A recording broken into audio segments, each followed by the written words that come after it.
Welcome to दृष्टि judiciary. I am Nivedita राजे। तो अपनी सीरीज को आगे बढ़ाते हैं। आईपीसी और बीएनएस के कंपैरेटिव एनालिसिस में हम कुछ बहुत इंपॉर्टेंट चैप्टर्स डिस्कस करेंगे आज। तो शुरुआत करते हैं चैप्टर 17 से, जो हर लिहाज से, चाहे वो प्रीलिम्स हो, चाहे मेंस हो, चाहे इंटरव्यू हो, इम्पोर्टेंट हुआ करता था। और इसमें वो ऑफेंसेस थे जो प्रॉपर्टी के अगेंस्ट कमिट किए जाते हैं। थैंकफुली नए लॉ में भी वो ऑफेंसेस चैप्टर 17 में ही डील हो रहे हैं, बट उनका सेक्शन नंबर जो है, नोमेनक्लेचर, वो चेंज हो चुका है।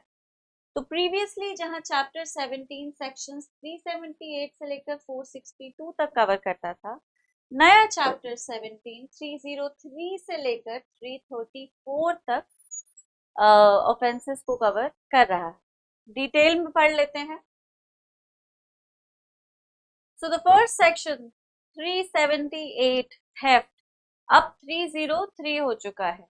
अगर हम 378 और 303 को डिटेल में कंपेयर करें तो निकल के आता है कि लार्जर कॉन्टेक्स्ट में डेफिनेशन सेम रहती है। वही थेफ्ट जिसमें कुछ असेंशियल्स हुआ करते थे, प्रॉपर्टी मूवेबल होनी चाहिए, there has to be an element of taking it away from the possession of the person without his her consent, right. तो ये सारे एलिमेंट्स जो थेफ्ट के थे वो अभी भी हैं। जो कुछ एक चेंज आया है वो एक्सप्लेनेशन में आया है। आप देखेंगे जब आप डिटेल में पढ़ेंगे कि 303 और 378 में 378 के मुकाबले जो नया सेक्शन है उसमें एक्सप्लेनेशंस थोड़ी और डिटेल तरह से दे रखी हैं। इलस्ट्रेशंस भी वही है, लेकिन इलस्ट्रेशंस के सिनेरियोस को थोड़ा सा चेंज कर दिया गया है। बाकी जो प्रिमा फेसी जो चेंज है वो वर्डिंग का है, जो यहाँ देखने को मिलता है। There was a word definition that was used in the explanation 5, consent mentioned in this definition, ठीक है, लेकिन अब उसे बदल के सेक्शन कर दिया गया है। मे बी एक्सप्रेस और implied and may be given either by the person in possession etcetera. तो अब कंसेंट का बहुत इंपॉर्टेंट रोल है थेफ्ट में या किसी भी ऑफेंस में जो प्रॉपर्टी के अगेंस्ट किया हो। तो कंसेंट की एक्सप्लेनेशन जो 5 में दे रखी है उसमें वर्ड डेफिनेशन को सेक्शन ने रिप्लेस कर दिया है। बाकी मैंने आपको बहुत शुरुआत में ही बताया था जब मैंने ये सीरीज शुरू करी थी कि आईपीसी में कंसोलिडेशन का एक बहुत ही विविड अटेम्प्ट देखने को मिलता है। तो एक ही ऑफेंस जो कि मल्टीपल नुआंसेस में कवर्ड है, जैसे theft is suppose to be committed और can be committed at various places, घर में हो सकता है, वेसल पे हो सकता है, राइट, किसी भी जगह पे हो सकता है, फ्रॉम अ पर्सन हो सकता है। तो इन पनिशमेंट के अलग सेक्शंस हैं, different different types of theft के अलग सेक्शन हैं। हम नए बीएनएस में देखते हैं कि मल्टीपल सेक्शंस की बजाय एक सिंगुलर सेक्शन में सब क्लॉजेस की मदद से उस पूरे के पूरे सेक्शन और उसके मल्टीपल फसेट्स को ऐड कर दिया गया है। जैसे यहाँ पे सेक्शन 379 में थेफ्ट का पनिशमेंट हुआ करता था, जो नया 303 है वो थेफ्ट के पनिशमेंट को भी कवर करता है। इनफैक्ट पनिशमेंट को लेकर नए सेक्शन में अप्रोच थोड़ी कॉम्प्रिहेंसिव है, जहां पे सब्सीक्वेंट थेफ्ट को या सब्सीक्वेंट ओमिशंस एक्ट्स को भी ध्यान में रखा गया है। जैसे कि देख सकते हैं, with both and in case of second or subsequent conviction of any person under this section, which is a very probable thing। बहुत ही आम सी बात है, जहाँ पे एक व्यक्ति चोरी के लिए पकड़ा गया है तो वो दूसरी बार भी चोरी के लिए पकड़ा जा सकता है, ये कोई बड़ी बात नहीं है, राइट। तो habitual offenders, repeat offences, organised offences, इन सबको ध्यान में रख के बीएनएस को ड्राफ्ट किया गया है। तो सेक्शंस में ये चेंज देखने को मिलता है, right? So subsequent conviction on the same offense was not expressly covered by 379, but 303 covers it, okay? उसके बाद स्नैचिंग को लेकर कोई प्रोविजन नहीं था। I told you that BNS covers multiple new offences जिनमें ऑर्गेनाइज्ड क्राइम्स को कवर किया गया है, ठीक है। तो स्नैचिंग एक ऑर्गेनाइज्ड क्राइम है, plus snatching is an independent crime also. जरूरी नहीं किसी रैकेट से ही आते हो, इंडिविजुअल्स भी स्नैचिंग कमिट कर सकते हैं। तो स्नैचिंग को लेकर, जहाँ पे स्नैचिंग को थेफ्ट के ही एम्बिट में ला दिया गया था, वहां पे स्नैचिंग अब एक अलग ऑफेंस है, जहां पे फोर्स का और सडननेस का एलिमेंट है। ठीक है, तो फोर्स का एलिमेंट थेफ्ट में भी हो सकता है, बिल्कुल हो सकता है, लेकिन फिर वो थेफ्ट नहीं रहेगा, वो रॉबरी में जाएगा, राइट। बट स्नैचिंग में there is an element of suddenness, so somebody suddenly forcibly takes something away from the possession of the person without his or her consent, that is what snatching it।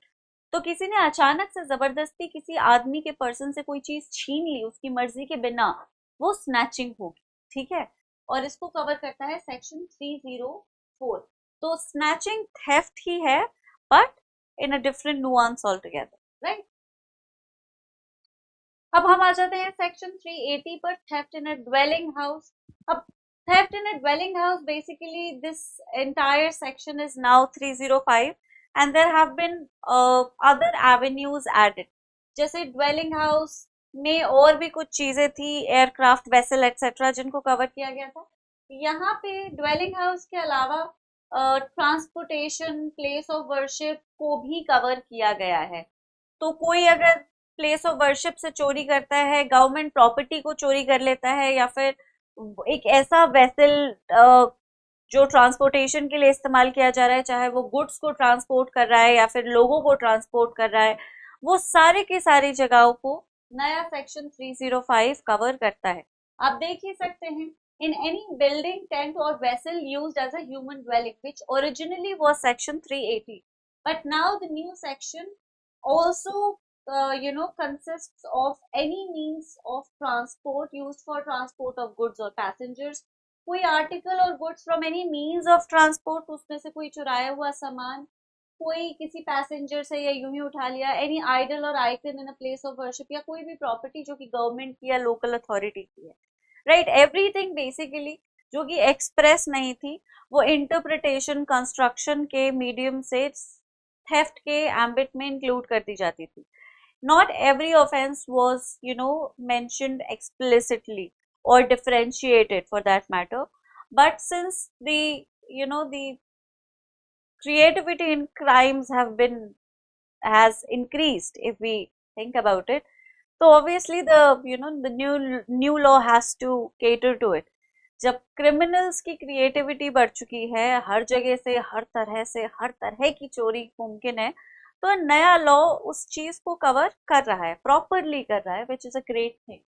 So this is the new improved section, another nuance of theft that we see in section 305। ठीक है, punishment same रहता है thankfully, मतलब उसे याद करने की जरूरत नहीं है। 383 एक्सटोर्शन हुआ करता था, अब 308 एक्सटोर्शन। एक्सटॉर्शन की डेफिनेशन बिल्कुल सेम है, वही था एक्सटॉर्शन जो पहले हुआ करता था, राइट। लेकिन इलस्ट्रेशन में there is a change that we see. Illustration E, A threatens Z by sending a message through an electronic device. तो extortion basically as per the definition demanded that कि physical presence, वो तो हालांकि robbery में होता है, लेकिन फिर भी एक्सटॉर्शन एक तरह से ही हो सकता था, क्योंकि 1800s में इस लॉ को ड्राफ्ट किया गया था। तो फोन के थ्रू एक्सटॉर्शन हो, या फिर ईमेल के थ्रू एक्सटॉर्ट किया जाए, या फिर किसी और तरह से एक्सटॉर्ट किया जाए, वो सब एक्सप्रेसली कवर्ड नहीं था। हालांकि अगर इस तरह से एक्सटॉर्ट किया भी जा रहा है किसी भी प्रॉपर्टी को, किसी भी वैल्यूएबल सिक्योरिटी को, वो एक्सटॉर्शन ही है। लाइक आई सेड, जो चीज एक्सप्रेसली कवर्ड नहीं है उसे कंस्ट्रक्शन के थ्रू उस सेक्शन का पार्ट बनाया जाया करता था, लेकिन अब उन सारी चीजों को बहुत ही क्लियर वर्ड्स में ले डाउन कर दिया है, so that there is no scope of ambiguity और interpretation required on part of court.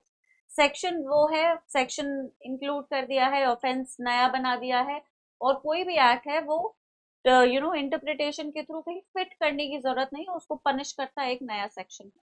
तो एक्सटॉर्शन का जो एक्सटॉर्शन कंडक्ट करने का बेसिकली जो तरीका है वो इलेक्ट्रॉनिकली भी किया जा सकता है। इनफैक्ट आजकल के टाइम में एक्सटॉर्शन इलेक्ट्रॉनिकली होता है। Nobody takes the pain of going to a person's place और sending messengers etcetera to let them know कि हम एक्सटॉर्शन कमिट कर रहे हैं। कन्वीनियंट तरह से क्रिमिनल्स भी लेजी हो गए टर्न्स आउट। है, जोक्स असाइड, तो इलेक्ट्रॉनिक डिवाइस से कवर किया जाने वाला एक्सटॉर्शन भी इलस्ट्रेशन में ऐड किया गया है, so that is expressly concluded कि ऐसा भी तरह का मतलब इस तरह का एक्ट भी एक्सटॉर्शन ही माना जाएगा।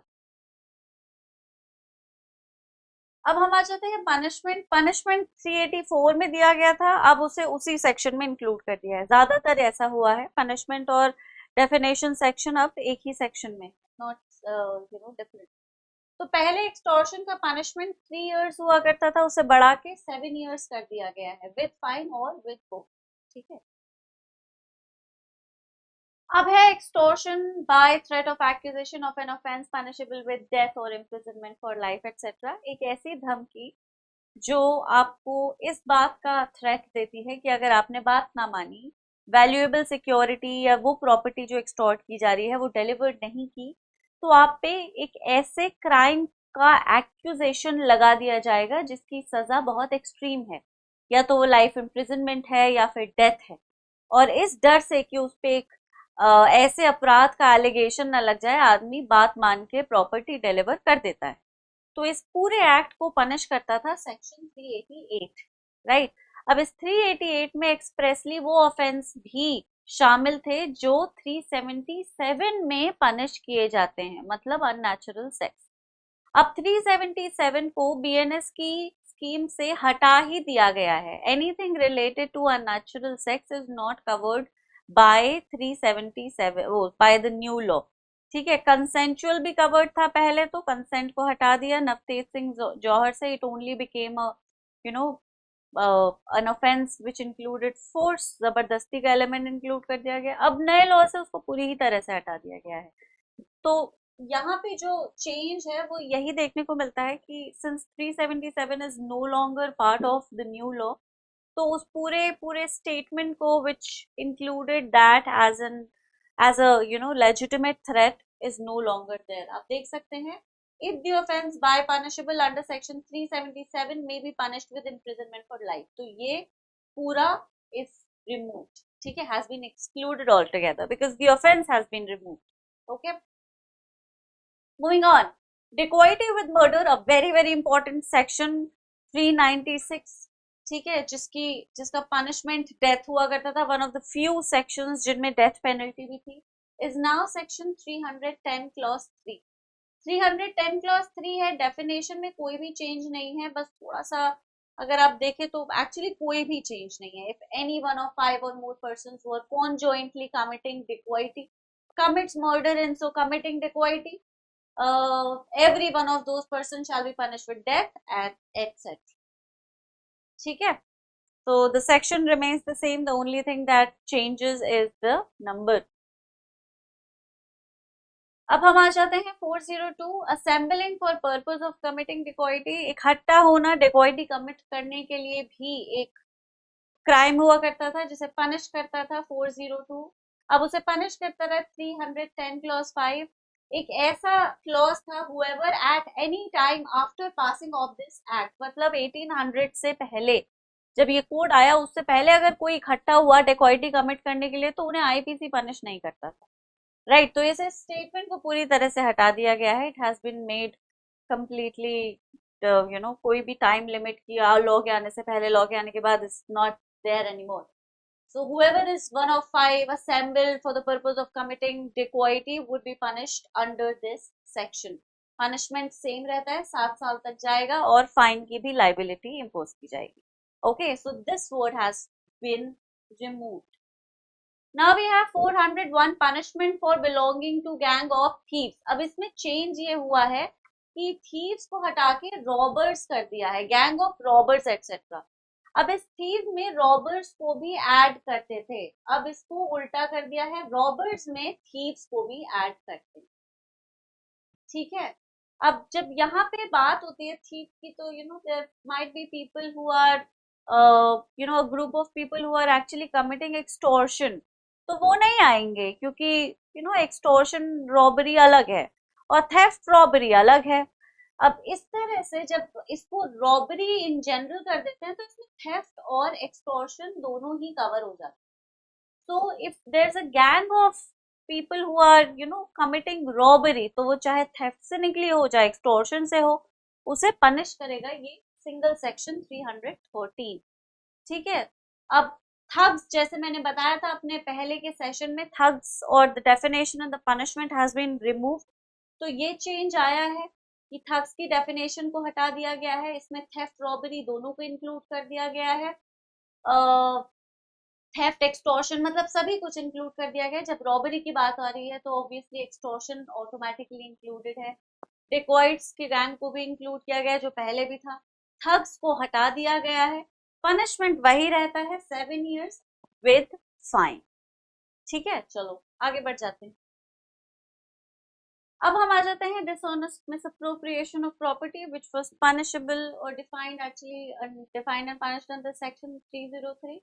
नाउ इट इज 314 और इसमें minimum mandatory punishment 6 months add किया गया, मतलब इसमें 6 महीने से कम की सजा नहीं होगी, और फाइन को भी ऐड कर दिया गया है। Punishment for criminal breach of trust जो कि 406 में दिया हुआ था और 3 साल तक जाता था, वो चेंज हो गया है, 316 में आ गया है, पनिशमेंट को बढ़ा के 5 साल तक कर दिया है। बाकी जो क्रिमिनल ब्रीच ऑफ ट्रस्ट है वो डेफिनेशन वाइज कंप्लीटली सेम रहता है। अब आ जाते हैं स्टोलन प्रॉपर्टी। तो stolen property basically covered every kind of property that has been obtained through theft, criminal misappropriation, robbery, आप देख सकते हैं, transferred by theft, extortion, robbery, property which has been criminally misappropriated या क्रिमिनल ब्रीच ऑफ ट्रस्ट से acquire की गई है property, वो स्टोलन प्रॉपर्टी की डेफिनेशन में आती है। पुराना जो सेक्शन 410 था वो उस प्रॉपर्टी को कवर नहीं करता था जो कि चीटिंग के थ्रू एक्वायर की गई है, नया सेक्शन इसे करता है। So a property that has not only been acquired through theft, extortion, robbery, dacoity etc, but a property that has also been acquired by cheating is punishable under the new section. That is the change that has happened. And plus the section number has also changed, 410, or the definition of stolen property is now given under section 317 clause 1। ठीक है, बाकी चीज same रहती है। Punishment जो cheating का था वो 417 में दे रखा था, 1 साल तक का पनिशमेंट या इम्प्रिजनमेंट हो सकता था। जो नया सेक्शन है वो इस पनिशमेंट को बढ़ा के 3 साल कर देता है, it may extend to 3 years with fine और विद बोथ। ठीक है, now we come to 418, cheating with knowledge that wrongful loss may ensue to person whose interest offender is bound to protect। तो एक ऐसा व्यक्ति जो एक लीगल ऑब्लिगेशन में है to protect the interest of another person, वो कोई भी हो सकता है, गार्डियन हो सकता है, ट्रस्टी हो सकता है, एजेंट हो सकता है। ठीक है, तो इन सब के ऊपर एक लाइबिलिटी होती है कि जिसके लिए मतलब there oh a certain kind of sincerity, dedication and liability to someone, and I gave you the example। तो अगर उसी इंसान को चीट कर लिया जाए तो पनिशमेंट मिलता था 418 में, और पनिशमेंट जाता था 3 साल तक। अब उस पनिशमेंट को बढ़ा दिया है और उसे 5 years तक कर दिया है।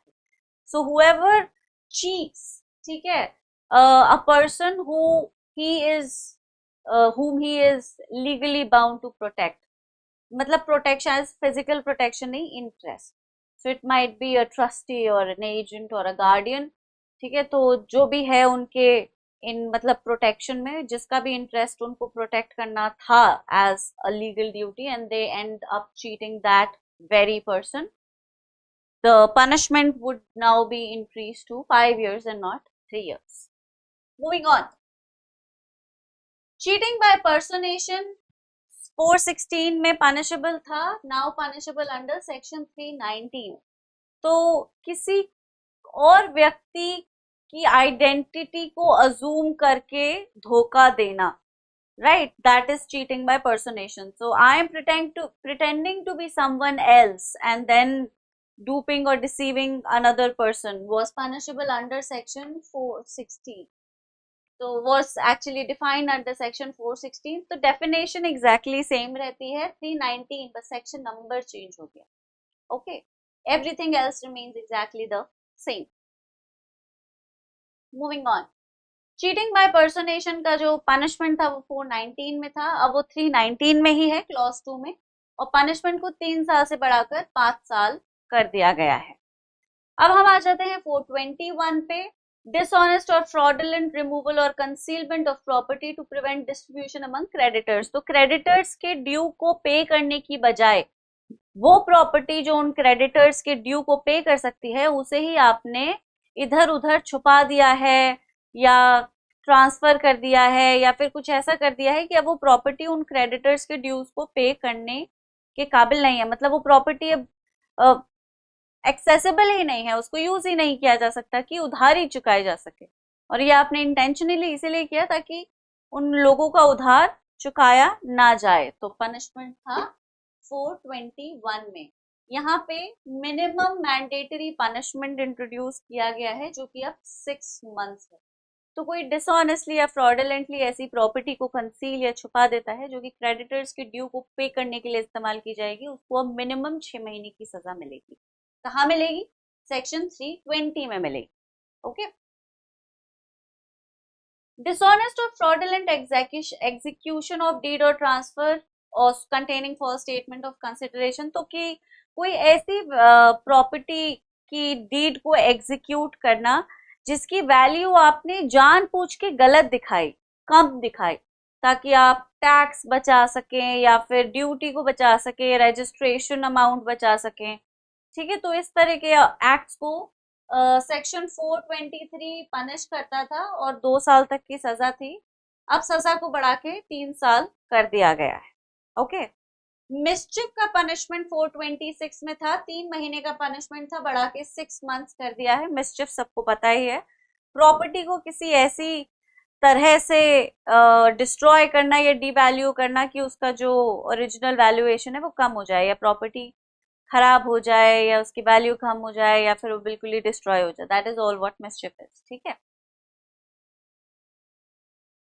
Now we come to 324 clause 5 जो कि एक नया क्लॉज है। पहले मिसचिफ गवर्नमेंट प्रॉपर्टी के अगेंस्ट नहीं एक्सप्रेसली डिफाइंड थी आईपीसी में। अब अगर गवर्नमेंट प्रॉपर्टी को या पब्लिक प्रॉपर्टी को डिस्ट्रॉय किया जाता है या उसकी वैल्यू को कम कर दिया जाता है या कुछ ऐसा कर दिया जाता है जिससे वो अनफिट फॉर यूज हो जाए, कुछ भी ऐसा, you understand what mischief is. तो it is expressly mentioned in section 324 causing loss or damage to any property including the property of government or local authority. This is a new subsection that has been added. ठीक है। Now we have 428 and 429 basically protected animals। तो किसी animal को जिसका certain value है 5, 10, 20 रुपए, इसमें दे ही रखा था।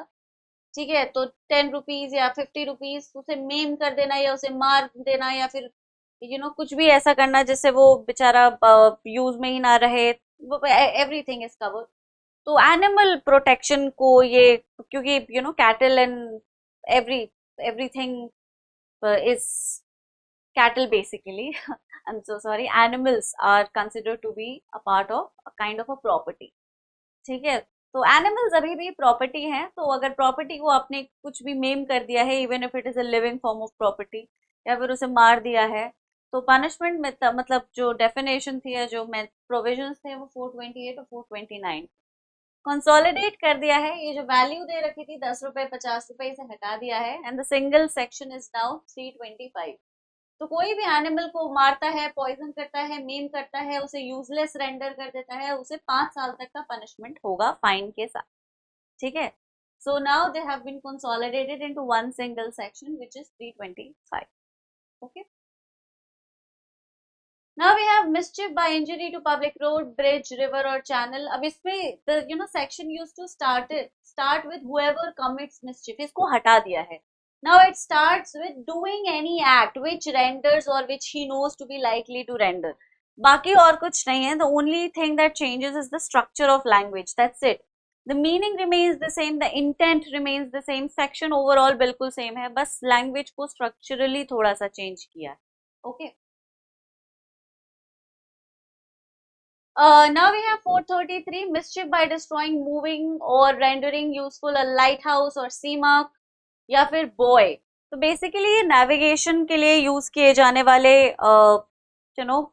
नॉट इंस्ट्रूमेंट्स पर से बट एस्टैब्लिशमेंट्स हुआ करते थे जो बहुत इंपॉर्टेंट थे, क्योंकि उस टाइम पे जो नेविगेशन था वो बाय वाटर ही होता था, बाय सी ही होता था, राइट, जब 1800s में। तो सोचने वाली बात है कि इस तरह के इस तरह के ट्रांसपोर्टेशन में जो मेजरली वाटर से किया जा रहा है, पानी से किया जा रहा है, वहां पे लाइट हाउस हो गया, कोई भी सी मार्क हो गया, कोई भी बॉय हो गया, वो बहुत ही ज्यादा इंपॉर्टेंट होता था। वरना रास्ता भटक सकते हैं और आप सालों सालों के लिए समंदर में खो सकते हैं। तो अगर कुछ ऐसा किया है जिससे ये डिस्ट्रॉय हो जाते हैं तो उसका बड़ा सीवियर पनिशमेंट हुआ करता है, राइट। अब नए लॉ के हिसाब से या नए मॉडर्न टाइम्स के हिसाब से these are not really important, the technology has advanced, people have GPS and what not, तो अब लाइट हाउसेस का, बोए का, सी मार्क का कोई खास यूज बचा नहीं है। तो अब सीधी सी बात है, सेक्शन को चेंज करना ही था तो वो चेंज कर दिया है। हालांकि नए लॉ के हिसाब से कोई साइन सिग्नल जो कि नेविगेशन के लिए यूज किया जाता है, चाहे वो रेल का नेविगेशन हो या एयरक्राफ्ट का नेविगेशन हो या किसी और तरह के वेसल का नेविगेशन हो, उसका मिसचिफ अब पनिशेबल, 7 years की पनिशमेंट हुआ करती थी, 7 years की आज ही पनिशमेंट है। These redundant things which are no longer in use have been changed to things which are in fact useful, right? So that is the only change. And of course the section number changes. It is now 326 clause D. Okay, moving on, mischief by fire or explosive substance with intent to cause damage to amount of 100, in case of agricultural produce 10 rupees, ठीक है। तो यहाँ पे basically there used to be a valuation given, 10 रुपए से लेकर 100 रुपए तक का एग्रीकल्चरल प्रोड्यूस भी था, तो ये हटा दिया गया है। एग्रीकल्चरल प्रोड्यूस को इंक्लूड किया गया है expressly, not just in brackets. आपको पता है या नहीं पता है, लेकिन मनुस्मृति में एग्रीकल्चरल प्रोड्यूस का मिसचिफ या destruction was punishable with death, ठीक है। Manusmriti was a penal code, punishment ही प्रिस्क्राइब करता था वो। तो उसमें अगर किसी की फसल को खराब कर दिया है, जला दिया है, तो पनिशमेंट सीधा डेथ हुआ करता था। ये सबसे बड़े क्राइम्स में माना जाता था, इनफैक्ट हत्या के इक्विवेलेंट इसे माना जाता था, क्योंकि भाई भाई किसान के पास और कुछ नहीं है, अगर आपने उसकी फसल जला दी तो आपने उसकी हत्या ही कर दी है। तो पनिशमेंट हत्या का हत्या हुआ करता था, और अगर फसल जला दी तो उसका भी फिर डेथ ही हुआ करता था। अभी इतना सीवियरली पनिशमेंट नहीं दिया जाता, ठीक है।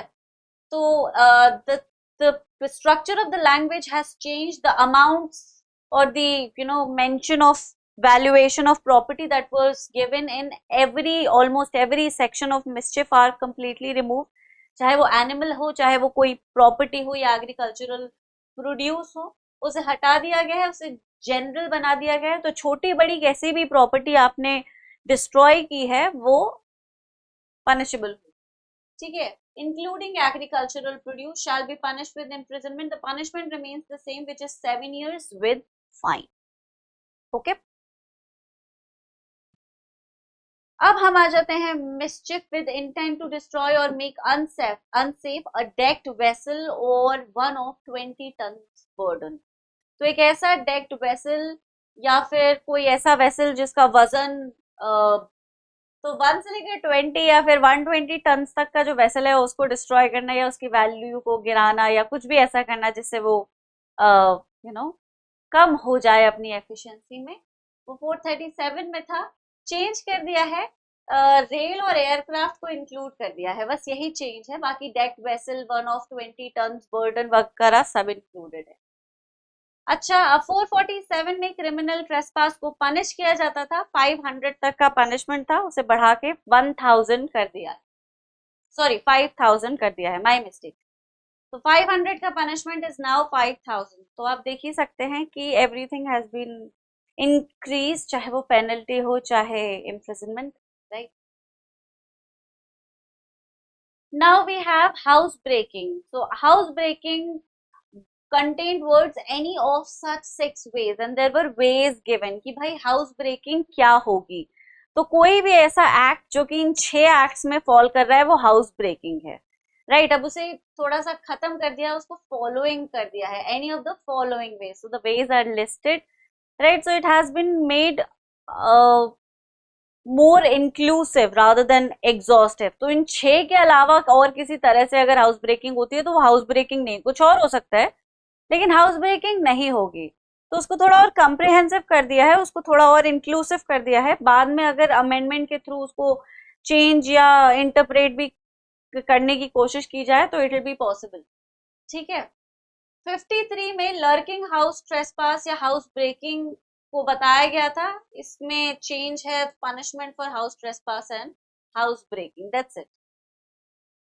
अब हम देखते हैं 456, जहां पे हाउस ब्रेकिंग या house trespass is punishable if it is done in during night. So there were multiple sections. It was 456 that included night, lurking, house trespass या house breaking by night in order to commit offense punishable with imprisonment. 458 में भी house trespass या house breaking, assault या wrongful restraint को commit करने के लिए अगर किया जा रहा है रात में। Then we had 460 जहाँ पे इकट्ठे लोग हाउस ब्रेकिंग या हाउस ट्रेसपास करते हैं, कोई ऐसा ऑफेंस करने के लिए जिसका पनिशमेंट डेथ हो सकता है और वो रात में करते हैं, तो उसको 460 में पनिश किया गया। तो इन सारे सेक्शंस में the word night is used और नाइट को बीएनएस की स्कीम में हटाया जा चुका है। Now the words night is replaced by after sunset before sunrise, तो उसको थोड़ा और क्लैरिफाई कर दिया है। ठीक है, सनसेट के बाद और सनराइज से पहले का जो पीरियड है उसके दौरान अगर कोई भी ऑफेंस किया गया है वो पनिशेबल होगा नए सेक्शंस में। So all the sections contain the word night और इन सारे सेक्शंस में बस यही चेंज आया है। जैसे आप देख सकते हैं 456 में नाइट को चेंज कर दिया है। 331 the definition, the title remains exactly the same. Similarly 457 331 clause 4 है, यहाँ पे भी नाइट को रिप्लेस कर दिया है, टाइटल सेम रहता है। 458 lurking house trespass house breaking sorry, which is now 331 clause 6 has also no such words as night, उसमें after sunset before sunrise है। 415 460 में भी यही है और 460 is now section 331 clause 8, same thing after sunset before sunrise। okay, तो आज के लिए इतना ही। क्वेश्चन कर लेते हैं। Under which section house breaking has been mentioned in Bharatiya Nyaya संहिता 2023? तो इसका जवाब आप मुझे कमेंट्स में लिख के बताइए। और इसी तरह से अगर आप और क्वेश्चंस को प्रैक्टिस करना चाहते हैं जो नए लॉज पर बेस्ड हैं और प्रीलिम्स में इंपॉर्टेंट हैं, तो आप हमारे इंस्टाग्राम हैंडल को ज्वाइन कर सकते हैं, राइट। बाकी आज बस इतना ही, अगले सेशन में एपिसोड में मिलेंगे। कोई और अगर परेशानी हो नए लॉ से रिलेटेड या किसी भी और तरह से related pertaining to your preparation और सब्जेक्ट, आप खुल के पूछ सकते हैं कमेंट्स में, अपने क्वेश्चंस को, क्वेरीज को पोस्ट कर सकते हैं। We shall definitely answer it. ठीक है, फिर एवरीवन जल्दी मिलेंगे, तब तक सब अपना ख्याल रखिए please. Thank you so much, bye bye.